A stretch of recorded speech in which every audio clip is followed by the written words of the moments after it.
संकट, गैस का संकट से हम जूझ रहे हैं, ये भी संकट है। मैं संकट पर बोल रहा हूँ। एक तरफ तो नागरिक आजादी खतरे में है, दूसरी तरफ हमको अभिव्यक्ति की स्वतंत्रता, पार्लियामेंट में विरोधी दल के नेता को बोलने नहीं दिया जाता है, अभिव्यक्ति की स्वतंत्रता पर खतरा है, और तीसरा खतरा तेल और गैस का हो गया। कहाँ खड़ा है देश? विधायक जी बोलते थे, राम कुमार जी, देश कहाँ खड़ा है? मैं इसको रोक देता हूँ, बहुत लंबा हो जाएगा। अब चलिए अम्बेडकर साहब पर। आज पूरे देश में नित नए सगुफे छोड़े जाते हैं, नित नए नारे चलते हैं, सगुफे छोड़े जाते हैं, वादे किए जाते हैं, वादे निभाए नहीं जाते। 2014 का जितना वादा है उसको एक तराजू पर रख दीजिए, और आज जो बोल रहे हैं प्रधान से, उसको एक तराजू पर रखिए, लगेगा कि आदमी पागल है। कल क्या बोला था, आज क्या बोल रहा है। ज्यादा दिन का परीक्षा नहीं है, ये 10 साल का हिसाब ले लीजिए। क्या बोलता है भाई? जनता तो इसमें समझ नहीं पाएगा ये लोग क्या बोल रहा है, क्या वादा कर रहे हैं, क्या नारा दे रहे हैं। किसान का आमदनी दोगुना कर दिया जाएगा और 2022 तक दोगुना हो जाएगा। ये भाषण है देश के प्रधानमंत्री का। आज किसान की हालत ये है, कहाँ से पछिया हवा चला, आप लोग किसान के घर से आए हैं, ये समूचा कीड़ी के तरह गेहूँ हमको रास्ते में आ रहे थे। विधायक जी बता रहे थे, कामेश्वर बता रहा था, कीड़ी के तरह गेहूँ निकलता है। जो लागत खर्च है, यदि लागत खर्च भी नहीं ऊपर होता है, लागत खर्च है 8,000, तो गेहूँ बचता है 1,500। ये स्थिति हमको लोगों ने बताया है। कल से मैं बात कर रहा हूँ, रात में आया हूँ तो सुबह बात किया लोगों से। किसान का 2269 रुपया है, 2369 नहीं कि गेहूं का 2569 समर्थन मूल्य है। 18 साल में आपका गेहूं औने पौने दाम में आपका गेहूं बिक रहा है। धान का जो हालत हुआ सो तो मालूम है, 1600 में धान बिकता था। किसान जाएगा कैसे? ये प्रधान सेवक हिंदुस्तान में 2 ही वर्ग को रखना चाहता है। एक वर्ग होगा जो अडानी अंबानी का वर्ग होगा, और दूसरा वर्ग होगा जो इतना नीचे रहेगा जिसको आंदोलन करने की क्षमता ही नहीं होगी, जो झंडा लेके खड़ा रहे, इस मीटिंग में नहीं आ पाएगा।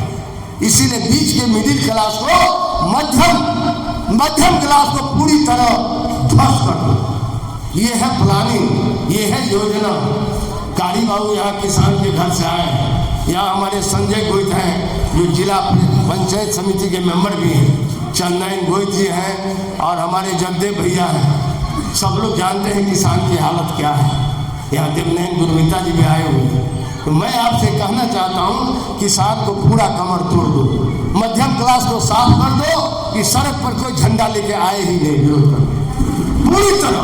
और एक बार ऐसा नीचे का हो गरीब जो जिसके पास क्षमता ही नहीं हो आंदोलन करने, और एक बार ऐसा पैदा करो, अडानी अंबानी आज पोर्ट पर चले जाइए तो अडानी मिलेगा, एयरपोर्ट पर चले जाइए तो अडानी मिल जाएगा। दुनिया के किसी कोने में जाइए। कल मुझे जाना है छत्तीसगढ़, परसों पता लगा कि इस जहाज से जाइएगा तो बहुत लग जाएगा, तो मैं कलकत्ता से टिकट कटाया रहा है। हमने कहा क्यों? कहा यहाँ बढ़ गया है दाम, क्योंकि एयर इंडिया को भी ले लिया है टाटा, और वो भारत सरकार के अंदर चलाया, वो प्राइवेट में चला गया। तो मैं आपको बता रहा था कि हालत इतनी नाजुक है। तीसरी हालत में बताया, एक तरफ आज़ादी की बात कहा, दूसरी तरफ देश में तेल और गैस का संकट है, और तीसरा किसानों पर संकट है। इस बीच में आप राजेश जी आप मना रहे हो अम्बेडकर साहब की जयंती। अम्बेडकर साहब की जयंती मना रहे हैं हम लोग जरूर। अम्बेडकर साहब ने जो कहा है, ज़्यादा मैं नहीं कहूँगा, बहुत लोग बोल चुके हैं शिक्षा पर। मैं यही कहूँगा, जब अम्बेडकर साहब ने कहा था अज्ञानता से भय पैदा होता है, और भय से अंधविश्वास पैदा होता है, और अंधविश्वास से अज्ञानता, अब अंधविश्वास से अंधभक्ति पैदा होता है। अंधभक्ति पैदा होने के बाद इंसान का दिमाग शून्य हो जाता है। आप जो कहते हैं पार्टी बनाने वाले को क्यों नहीं सुनता है? हमारे लोग अंधभक्त हो गए, गुलाम हो चुके हैं मानसिक रूप से, एक परिवार का गुलाम हो गए हैं, समाजवाद का गुलाम नहीं है, सामाजिक न्याय के गुलाम नहीं है, एक परिवार का गुलाम हो गए। तो इनका खामियाजा कौन होते हैं? आज आप कह रहे हैं हमको मतलब नहीं है। मतलब क्यों नहीं है? जिसने दल बनाया उसका मतलब है, उसकी हिस्सेदारी है, उनकी भागीदारी है, उनका परिश्रम है, उनका मेहनत है, उनको मजदूरी मिलना चाहिए। मिलना क्यों नहीं चाहिए? बाहर से आएगा बालू 90%। माफ करिएगा, मैं नहीं चाहता था, लेकिन इतना ना सितारा बोल दिए जब हमको खींच लिए उधर। मेरा दृष्टि दूसरा था। मैं इसलिए कह रहा हूँ 90% टिकट रिजर्व है होटल माफिया के लिए, बालू माफिया के लिए, जमीन माफिया के लिए, शिक्षा माफिया के लिए।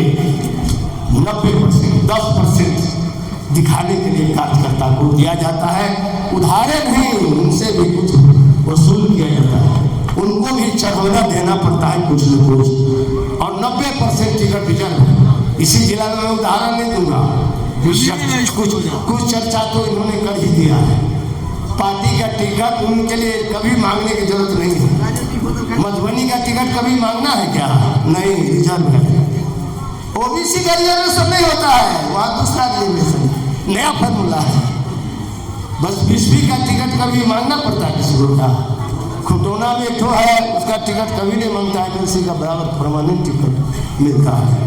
जो बचा खुचा है तो कुछ गठबंधन इसी जिला में ज़्यादा ठेल दिया जाता है। तो यहाँ देखता है बड़ा उर्वरक धरती है, कहीं सौठो बेच देंगे तो कहीं बवाल न होगा, क्योंकि सितारा बाबू मानेंगे नहीं तो किया क्या। मैं आपसे इसीलिए कहना चाहता हूँ कि इनको मैं 77 से जानता हूँ, लेकिन तब भी इनको साथ दिया, क्योंकि एक मिशन था, एक विचारधारा था, एक सामाजिक न्याय की ताकत को मजबूत करने के लिए दिया था।